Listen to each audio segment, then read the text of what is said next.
I call them the big boys. And why do I call them the big boys? Because, man, no guts, no glories.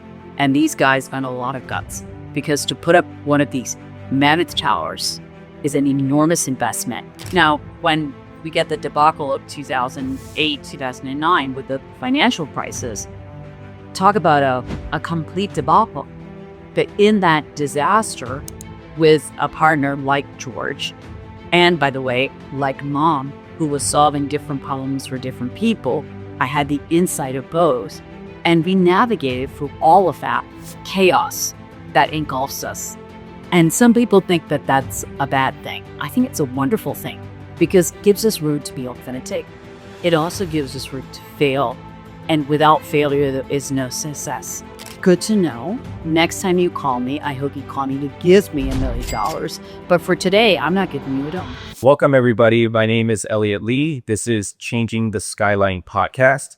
Today, we have the true pleasure and my absolute honor of having Alicia Cervera, Lamadrid here. She is the CEO and also the managing partner for Cervera Real Estate. Alicia, welcome. Thank you. But I still may have been around now for my dare say 47 years. So close enough.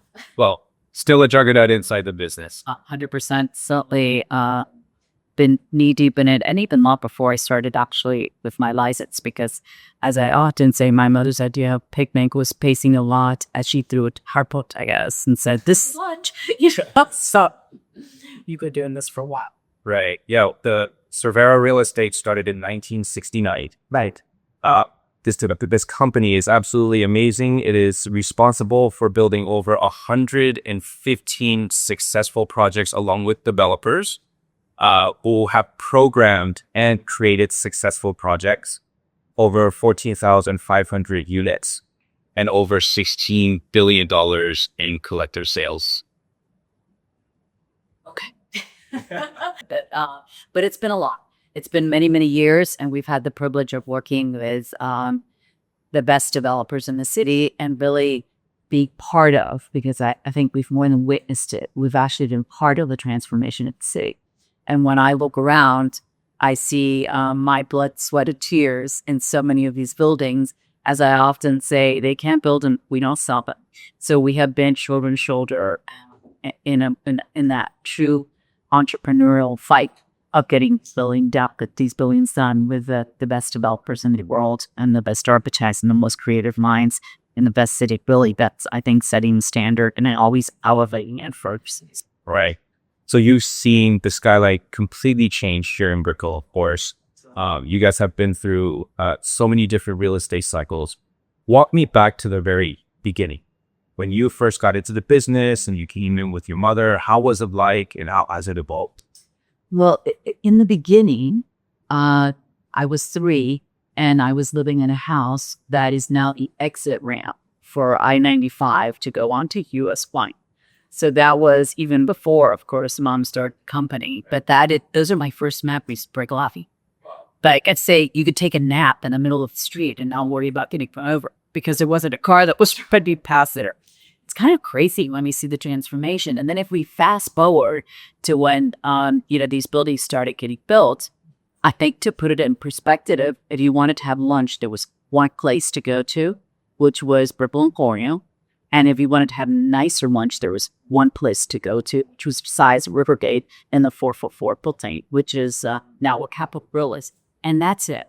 Other than that, you had to go home. Yeah. So it's really interesting. And there were these beautiful mansions that lined all of the waterfront. And we had the privilege of working, for instance, at the Lattice, where the Tiffany mansion was preserved and it was incorporated into part of common areas. They did the same thing at Santa Maria, which was the state where the mayor's wife lived, not Mauricio Perret, which was so transformational for the city. He's the one for instance, did the metro rail. And his wife was his neighbor. And so that house, which was one of his spiritual mansions, was also reserved and is the common area for Santa Maria. So it was always beautiful. It's a city and a street in an area that was kissed by pie because it just had this beautiful breezes, trees, and light. And that evolved. But sometimes when you introduce high rises, you get these concrete canyons that didn't happen for Blood. The magic was preserved. I think through the supply, the canopy was preserved. Our city officials did a good time working with great architects to make sure that we had proper setbacks. And it's also this balance between what we used to think as a high rise, which was like 20 to 22 stories, and what we now know as a high rise, which is 70 stories. So it's very sculptural. It has real movement, and it has a great view corridor. So you see the water, and you get the breezes and the light, and all of that is what's special. Right. Well, back in the day, when you see Brickell, did you ever imagine it to transform into what you're seeing it today, you or your mother? Well, Mom certainly saw it, as I think in a Mom's story. My mother is daughter of the Peruvian ambassador. And in that capacity, she traveled around the world. So Mom was able to go to Europe right after World War II as very young. I think she was 15. And the impact of arriving in Paris right after the war, where there was no electricity, spending a few months in Europe, going through Europe and all of the destruction of Europe. But on return, only a few months later, she now arrives in Paris fully lit up again. And that instant moment where she saw that's two things happening. I later talked to her when I read a small book that she wrote, and she talks about that. I said, do you think that impacted your ability to see Miami kind of as a spooky town and Miami today? She thought about it for a second. She said, I think it did. She said, because it showed me the possibilities. All right. And of course, she had looked to Manhattan, and she had looked all over the place. So she knew what was in East Look. So she was a true global globetrotter. She was a globetrotter. She was an urbanite because she wasn't globetrotting to the Caribbean, although she went to Cuba and married my father in Cuba.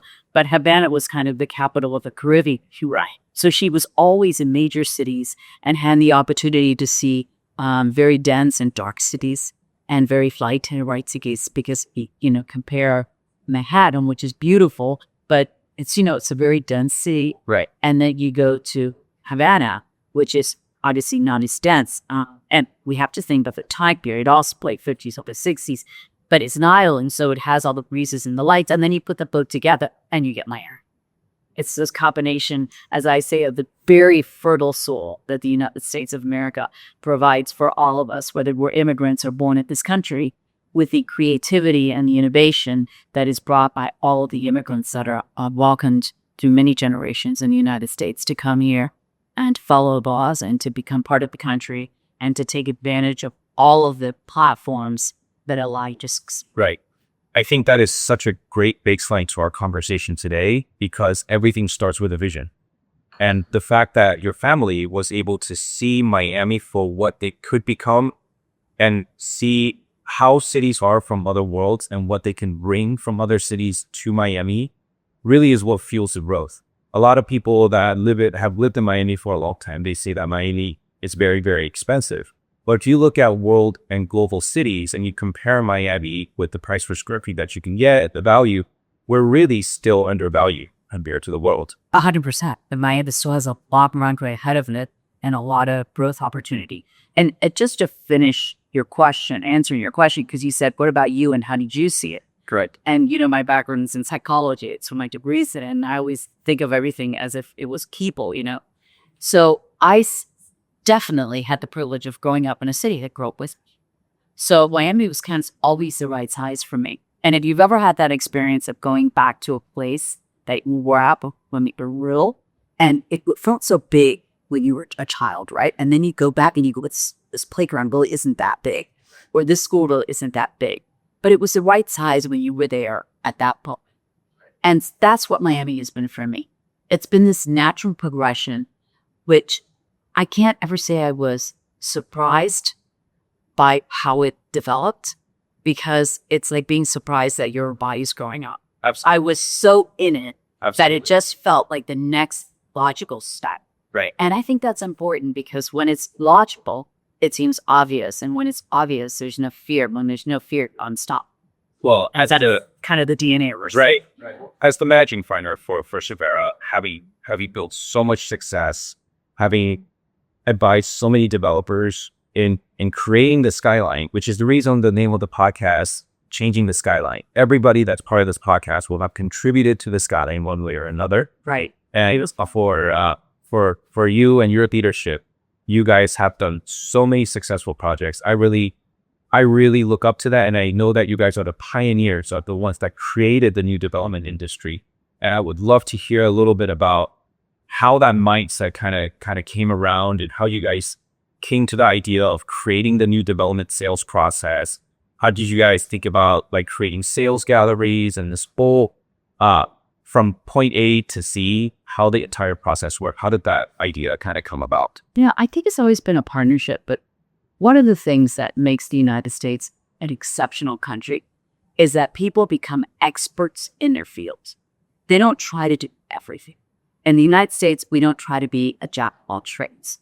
Other countries try to do that. In South America, people are experts in everything, which means they know a little bit about everything, but not necessarily experts in anything. In this country, we really try to become experts in what it is that you do it. So we've had the privilege here of working with these tremendous developers that are experts in putting it all together, which by the way, is an amazing talent, because we all know that we're only as good as a team. And anyone who's run a team knows how difficult it is to get great talent. So these developers go out and they find the best talent from all over the world, because they're looking for architects, and they're looking for engineers, and they're looking for interior designers, and they're looking for the best piece of land, and they're all of these things that they're sourcing all over the world. But once again, if you can't sell it, you can't build it. Right. So at the end of the day, the buck stops with sales. We have to be able to sell this. And in order to sell it, we have to, in our case in Miami, we take our product to the port, because we know that we have one of the most international markets in the world. We are not selling Miami exclusively to Miamis. We are selling it to people from all over the world, and of course, to people from all over the United States. And as we continue to evolve in the city, I often say that one day the Americans woke up, realized they didn't need the passport to come to Miami, and that, wow, was this an amazing state and an amazing city? And then, of course, when the American wealth and the American entrepreneurship discovers place and layer that with the creativity that was already here, then the magic just explodes. And it's exploded for our city, but I also think it's exploded for our continent, and both South America as well, and Central America. Because after COVID, when people were in Miami, quote unquote, stuck, and then they became unstuck and they just embraced everything that was going on here, they also embraced New Front and South. And I think that's an incredible dynamic that has happened. And we see that this relationship with a continent that was so ignored, if you will, by North America, is now being embraced in very real ways. And relationships are tighter, and economic power that unleashes is tremendous. So Very exciting. right. So when it comes to advising on developers, which of course you guys have completed and advised and successfully sold over 150 projects, which is no small feat. I mean, that number could be wrong, be 120, 125. I think we're at 140, but 140. Okay. Who knows? Right. It's a lot of them. Right. Yeah. So from all of the breadth of experience that you have, what is the main difference you see advising developers, let's say, that are like first-time developers versus developers who are very seasoned? What do you see as like the biggest difference? That's a great question. They bring different challenges. Developers that are first-time developers have this passion to create something absolutely exceptional that's going to set a new standard, which of course is what we experience at 1428. Right. Because Yamal had a lot of experience doing a lot of jobs and with, construction and thrill connecting. But this is his first roundup baby. And this one, every ounce of passion that this man has been channeled to this build. The years that he spent planning it, the years of research he did, the miles. I mean, talk about freaking flyer miles. I don't know how many times he went around the world, but he visited every project that he found interesting, architecturally, finishes with different ideas that he thought would help him create this build. It was very impressive the first time I met with him. He pulled out these massive books, pages and pages of research that he had done and analysis that he had done. Of course, bringing that all back and then bearing that to the city, to the site, and guided by his vision. And that kind of passion is unique to developers that are doing something. Once you're doing your 30th building or the 20th or whatever that number is, and, I worked with, related for one time, George Perez at the King, as we all get bird eye, and George is a very passionate guy, but there's a lot of, copy, paste, repeat, as there should be, because it's very, very efficient. Right. And so those efficiencies are built in, and they take you different directions, and they allow you to innovate in different ways. So it's very different. And sometimes first-time developers are really, really open to everything we have to say. Other times it takes a little bit longer to get that openness, because it's like with that first child, you don't want anyone to touch it when it's born. And then eventually you got to come on down, Right. With the developer who's around for his 30th rodeo, very open to everything and anything, because that experience allows them to filter me faster. But again, that quest for perfection is something very special. That pride of ownership is something very unique. And I love working with developers who are at the stage here, YTech Mall, because it's just energizing to see how committed they are, not just to getting it right, but like to get a general project. They want to get it better, and they want to elevate. So they pop up the whole city, and that's magical. And we need that. Well, I think it's a great mix that the developers such as YTech and somebody who was so ambitious, trying to build with the best quality, with the best materials, where everything of the building is based off of research, has an advisor and a company as yourselves who have so much experience in selling new development, which such a seasoned is such a professional team that is able to help them guide them to a successful sellout of the building. Well, thank you for all those accolades, and for luckily you're part of our team. And I think that it's hard to put together a team, and I think that was part of the research that he did. Who is going to be great at selling this? That's also a good fit with our corporate culture, corporate ethos. Who's going to represent my brand, which, as you know, is very personal to him, in a way that makes me comfortable and me proud. And so, yes, we were very honored that he reached out and called us, and it was all about process. For me, it's very easy to remember, because my daughter was pregnant with her daughter, and Sophia was well born, and it walk around. But we started. So these things take time, and I understand that they take time, because it's a very huge commitment and an enormous responsibility. That when they give me a project, it's very personal. I understand what they're handing me. And I call the developers I call them the big boys. And why do I call them the big boys? Because, man, no guts, no quarries. And these guys found a lot of guts, because to put up one of these mammoth towers is an enormous investment, and it is an enormous commitment, not only of time, but of energy and passion. And I take that very seriously. So I was very honored when they came.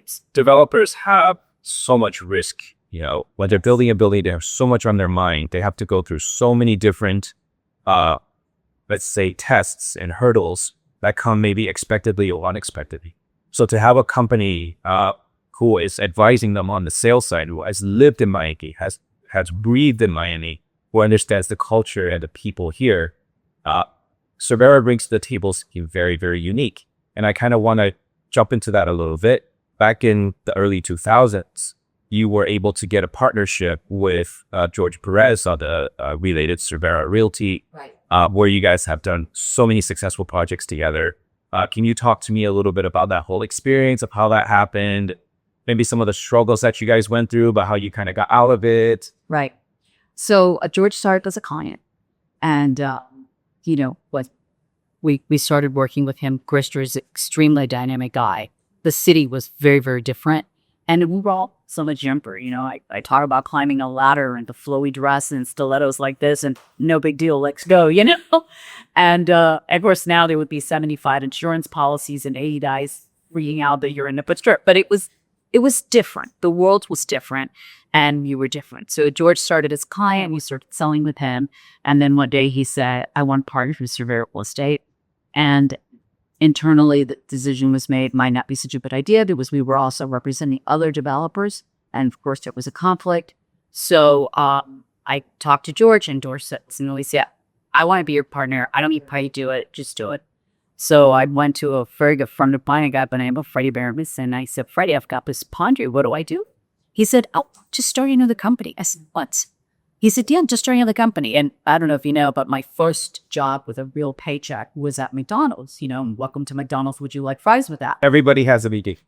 So that was my beginning. So I looked at Freddie and I said, so it's like if I owned McDonald's and opened Burger King. He said, exactly. I said, I can do that. Thank you, Freddie. Love you. See you here. Bye. So I went to George and I said, listen, I think our best plan here is to start another company. He said, I don't care what you do. Just do it. I said, great. So that's what we did. So I went to Mom and I said, okay, we're going to start this other company, which we named Related Surveyability Services. And she said to me, fantastic, but you're not going to destroy my company, Cervera Real Estate, to start your new company.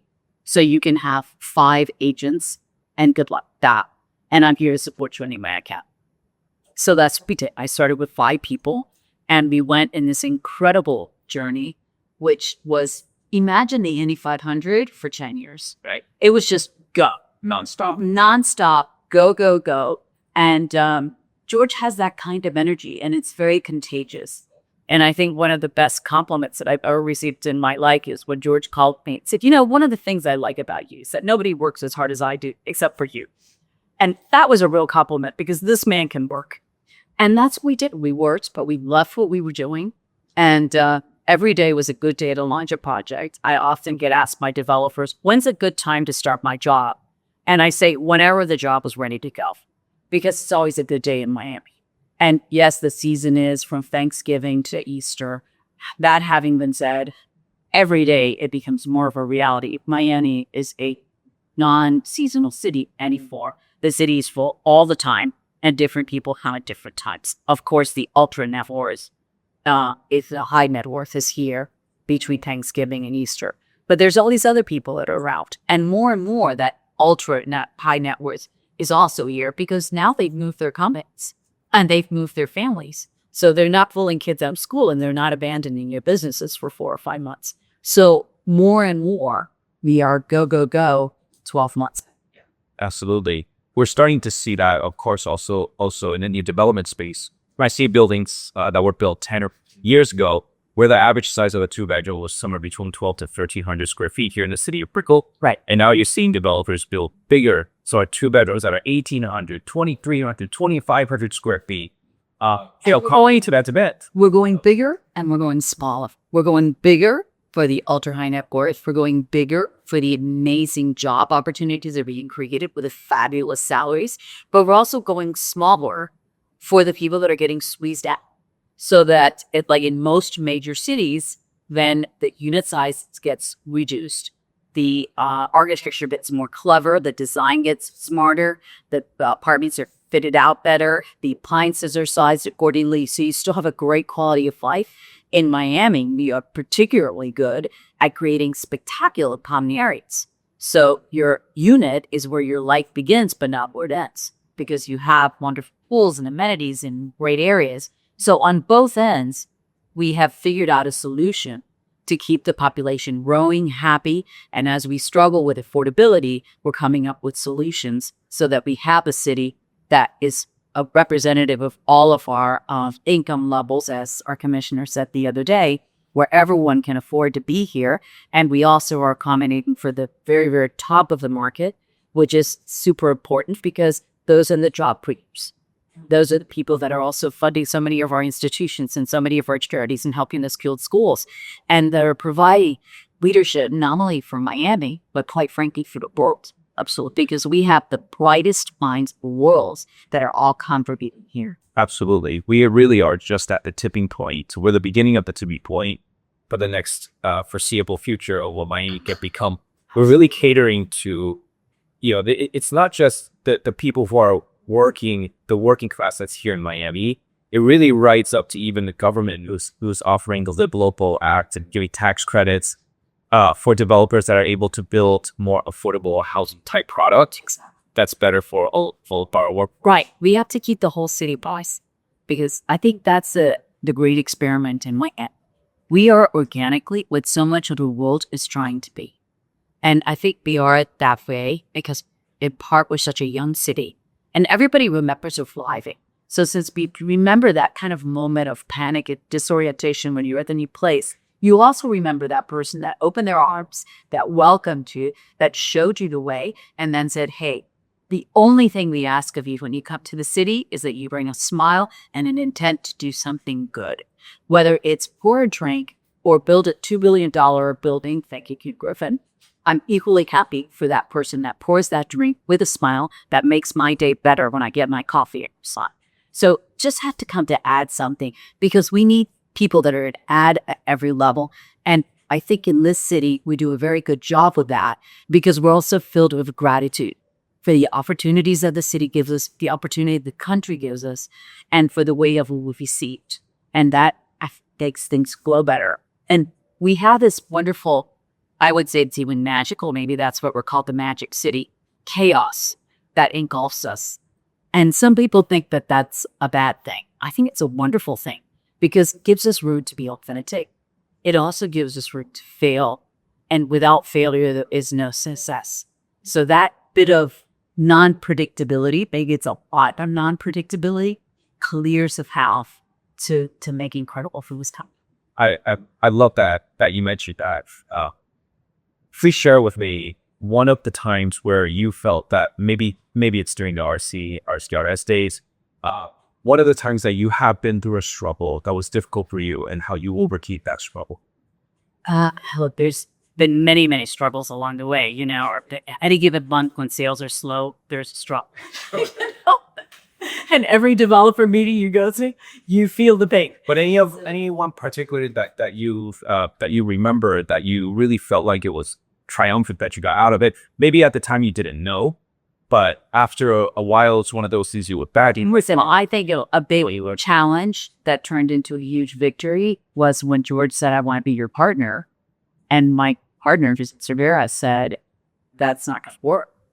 I mean, okay, obviously, not partnering with George for us was not an option. Right. However, I had to figure it out. So it was quite the challenge. And I was smart enough to reach out to a mentor. And of course, my mom has always been a phenomenal mentor. But in this case, she was sent to the ops school. And very smart to do that because, you know, it would have cost us a lot of business to not do that. Yeah. And work through a solution. So what sounded like a problem when I got the no really was the greatest opportunity ever because then we created the second company and they worked beautifully, competing. Sometimes Cervera was selling a building literally on this side of the river. I was on the opposite, staring at the building. Right. And it worked. Now, when we get the debacle of 2008, 2009 with the financial crisis, talk about a complete debacle. But in that disaster with a partner like George, and by the way, like Mom, who was solving different problems for different people, I had the insight of both. And we navigated through all of that. And in fact, George was able to resolve all of the issues with all of the banks and, you know, do deeds and did for pusher. And they sold through all of this product again. So it was unbelievably painful. My daughter always laughs at me. She goes, yeah, Mom, that was a great opening, right? You hire me to go sell Icon Brickle, and they stop the sales, and Icon Brickle, the world goes upside down. And I wind up at the Viceroy unselling units so we could make the asset be intact again because they wanted to have those an entire hotel. This is how crazy it was, right? It was just nuts. But at the end of the day, the perseverance is what counts. You have to show up every day. You have to be willing to try new things. You have to keep doing the things, the experiments that work, repeat often, and the ones that don't culminate and make sure you don't do those again. And so I think it was a very creative and dynamic process through the wins and with failures. And there have been some failures. You know, I remember when one of the developers came up to me and when I had signed that contract, we had a very serious conversation because he wanted to claw back on my commissions. if the people didn't close. And I said, I can't do that. I said, I'm not going to work for you for 5 years, get you your sales so you get your financing so you build your building, and then you have a problem and I owe you several $1,000,000 that I've paid out forwards, most of it, to my people. We had a huge fight. And in the end, I said, listen, I'm not doing it. So if that's what you want, I'm the wrong girl. So they finally acquiesced and we signed the contract and we sold the building. And then comes 2008, 2009, and no music blues. And to tell you this guy was upset is an understatement. Sure. He was mad. And he came to me, and what we had agreed to is that if the unit resold, he wouldn't have to pay me that commission again.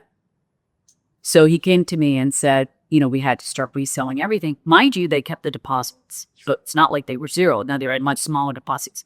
So here we are in the middle of this quandary, and I had to walk away from the job because what I couldn't is staff a job and not pay them.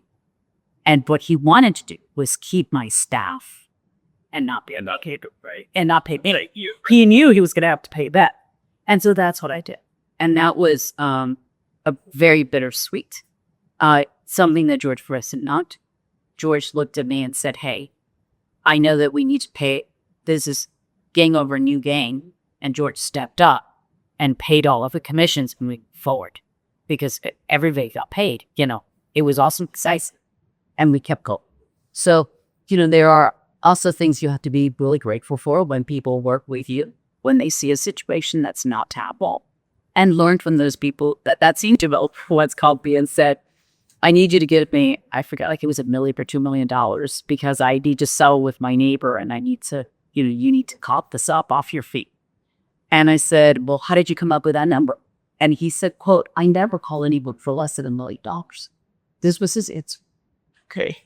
So I said, good to know. Next time you call me, I hope you call me to give me $1 million. But for today, I'm not giving you a dome. And I said, are we good? And that was it. And so honestly, if that man had called me and said, listen, Alicia, I have to pay the condo association X. This is X percentage of my thing. Can you help me use? And we had an intelligent conversation. He would have gotten something.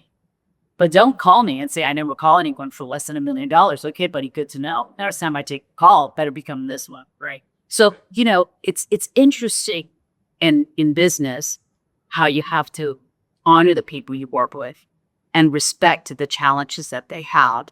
It's part of being a good partner. And it's not always about taking. It's also about giving. And you give like pen.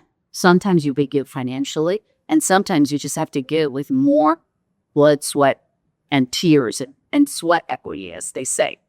And just be there, omnipresent. Because when the going gets tough, that saying, the tough get going, this is a right saying, but sometimes they get going out the door. Right. The partners you want and the developers you want are the ones who stay put and deliver. And the reality is that after that debacle, it took go George again. Some people won and some people lost. But we built a great city. And that's state because the buildings were finished. All of the developers stood up. When the buyers disappeared and the banks disappeared, the developers shut up. They finished the building. And with us, the real estate professionals, we figured it out. We sold through. And all of those people that say, oh, the city will be a ghost town for 20 years. Were wrong. Yes. The city was not a ghost town. Everybody who was living out west thought they had died and went to heaven when they moved into the city and they were paying these fabulous rents and enjoyed the lifestyle, made our city really dug and dynamic. And once they got here, they weren't driving back. They were figuring it out. They were getting promotions. They were selling cars. They were getting roommates, and they were staying in our city, and they were making the city even more fabulous. Yes, I remember when there was news articles coming out about how we had over, 10 years of inventory at one point here in Ripple back in the last development cycle. And when everything crashed in 2008, it really only took about 3 years until 2011 when the market really started to recover. Yeah. And you guys were instrumental in being part of that. I remember Harvey Hernandez called me and said, Alicia, it's time to start selling again. And I said, Harvey, what bar are you in? I need to share that dream with you. What are you talking about? What do you mean we're ready? He goes, listen, I just looked at the studies done by the Downtown Development Authority, and occupancy, I think it was at 95 or 97%. He said, if we don't start building now, there will not be any place for the people who are coming to our city to move into. So we met, absolutely correct. We helped in design up that building and put together a unit mix that functioned.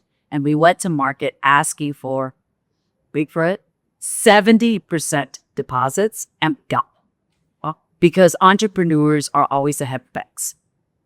Their banks are more conservative, entrepreneurs the lead. So we went to market and we sold that building. It was huge success. And to this day, in spite of some challenges it had along the way, the building is appreciated beautifully. It was held its value. It's a home to two of the best restaurants at Brickell. It's got Saka and the Petit Masano there. And we were off to the race. And it was just to see how the city just started, ignited. So what was the thought process behind taking 70% of the buyer deposits? I mean, obviously, I know because of the subprime crisis, Yes. The banks were requiring developers to have more deposits. But what gave the idea to have a strategic spin on the 70%?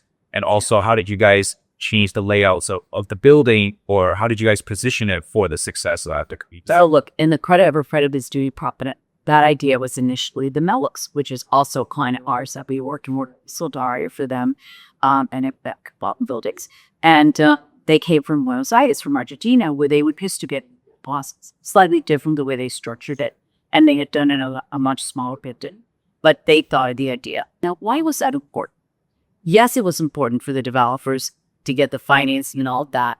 But what we were able to communicate, what became very clear to me, is that it was equally important to the buyers. Because in the debacle of 2008, 2009, had the buyers shown up to close, we would have gotten through. Sure. The buyers did not show up. And of course, they didn't show up because the prices had dropped so much. And they didn't show up because many of them were counting on financing. And they didn't show up because they only need 20% up.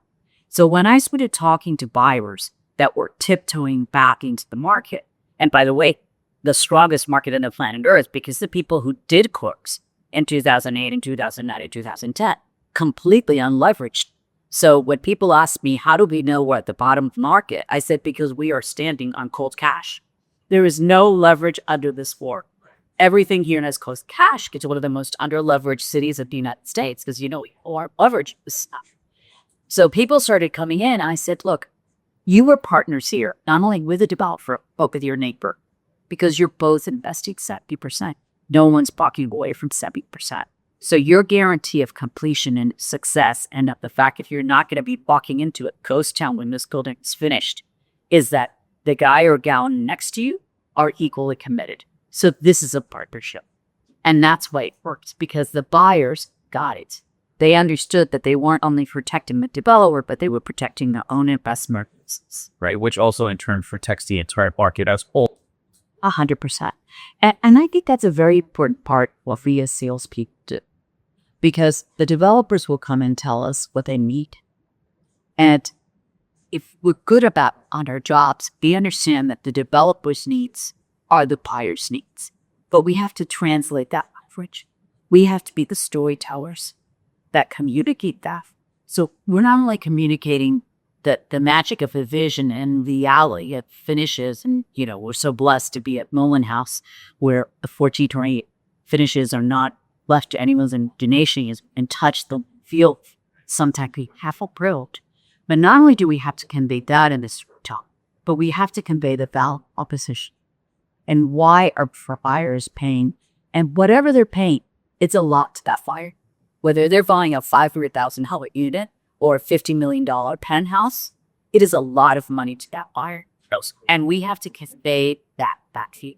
And that value is very tied to the realities of developers' commitment to quality, costs that they're dealing with, and the end product that consumer is counting upon.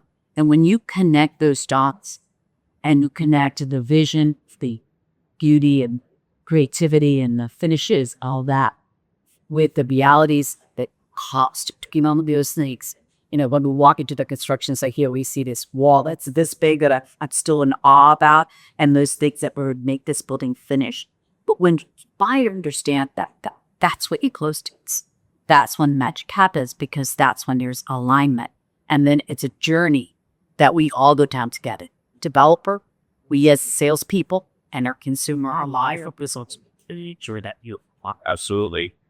The more sophisticated a product is in terms of quality and the construction and materials that's being used, the more it takes for the sales agents and the teams to really convey that value and that message out to all buyers. I think the Miami real estate market has truly matured, and we have so much wealth fast coming in, but we also now have to raise the bar on all the developments that's being built around the city to match that sort of demand that's coming in. And without a doubt, and the effect from that happens is that we can't assume that people know. What I see when I work with buyer is you see that sparkle in the eye where it feels right. It feels different. It feels special. But it's like when you walk into an environment, you walk into a museum that just takes your breath away. You're not thinking about the details that are taking your breath away. Right. You may look at the main piece of art that you came to see because that one painting or that one sculpture took you to that museum. But that is a very important part of it, but it's only a part of it. So you have to educate that consumer that's walking into that environment as to what is touching his senses. Why did he walk in and pause at the beauty that he's seeing? Why did this feel so incredible? Oh, because it's a solid piece of wood. It's not a even tiny. Right, something that you just punch through. Yeah. So why did that door feel so incredible? Because I don't have to lean into it with every ounce of my body, which can be quite a few, but rather just gently push it closed. So when you start pointing out those details, then people focus on it and they can continue pulling thread. And that understanding, again, connects the dots and makes everybody feel good about what they're looking at, how to understand it, and understand about it. Yes, it's really the truly exceptional that could create something that's long lasting. So something where, for example, you go to Italy, everything is amazing in Italy, right? Yeah. But you go to a hotel, sometimes you could go in and think, wow, it's amazing. But then day after day, as you're living there, you figure out, well, this isn't working, or this is not working, or the wall is falling down, and you start finding reasons why you shouldn't like it. As opposed to the other side of the spectrum, where you go to this hotel in Italy, which at first sight, it looks great, but each day that you live there, you start finding things about it that you love more and more, 100%. Right? Either it's you start realizing the service is better, or the way that they created the kitchens is better, or even the layout of how you are able to space out the noise and have acoustic sound isolation. All of these things you don't realize until you start living in the property. That's essentially, what turns a house into a home, right? Absolutely. It absolutely is. It's if anybody's been to a set for a TV show, you walk in and it looks horrendous. Then you see it on camera and everything looks spectacular. And that's, I think, exactly what you're talking about is the difference between imagined luxury and imagined quality and real luxury from real quality. Yes. And that you could feel it, you can smell it, you can touch it. It's art. And it really leaves an imprint. It leaves it makes it feel like you're missing something when you leave the place. Like you left a piece of your heart in the you left a piece in eternity, right? Yes. So I love that. It's just such a great conversation. I'd like to really close out the podcast by asking you, since you have had so much years in experience in the business. Yeah. You have so much knowledge. What is one thing that you would tell somebody who is either starting out in the business or was younger in the business or wants to get to our food immersion? What is your best piece of advice that you could give them so that the younger generation can make the world a better place? So the first thing is be willing to work. I think a lot of people have problems with that concept. It's a lot of work. So you have to be willing to work. And I think that work in our society has gotten a negative connotation, when in fact, It is a phenomenal place. We are so lucky to have the opportunity to tour. It is such an incredible blessing. And people oftentimes are in pursuit of happiness, or really need to be in pursuit of purpose. And if you find your purpose, and oftentimes that is tied in part to work, of course, to family and to community and to other things, but work is at the center of it. If you find your purpose, then hang on to that and start there with a sense of purpose that will give you a desire to work, to love, to live well. Show up every day. Come prepared to burn every single day. I am the happiest if I can leave the smile, take a smile with me. But the cherry on that Sunday is if I come away with a new piece of knowledge. Whatever that may be, something that adds, because we add knowledge every day, but we also use information every day. Things that you forget, things that are no longer relevant, things that if you hang on to will in fact slow you down. So you have to be willing to let go of things, to be open to new information, new ideas, welcome new people. Ask a lot of questions. Don't be afraid to ask questions. Don't be afraid to say, I don't know. And when you make a commitment, keep it. Keep your focus. And if you're not going to keep the commitment, don't make it. And if you make a mistake, come back and say, listen, I'm really sorry. I made a mistake. I'm not going to be able to do that. Or I need help to do that. Or this is just how for me. But if you are truly yourself and truly the people around you, I think you're going to be successful. And don't be afraid to look for mentors and ask for help. I find that when I pick up a phone and ask someone for help, most people will try to give me that help. I've learned a lot from the fabulous people I worked with, from Bimon and from the developers I have worked with, and from the unions I have worked with, who are my partners, from Jesse or from Litzy or from all the wonderful people that work here for my daughter every day, and from you. I'm open to it, and I always feel very blessed when somebody gives me that. I love that. Thank you so much. Thank you for sharing your knowledge, your expertise, for really such a wonderful conversation. And I look forward to continuing our discussions off the camera. Okay, sounds great. Thank you for the opportunity.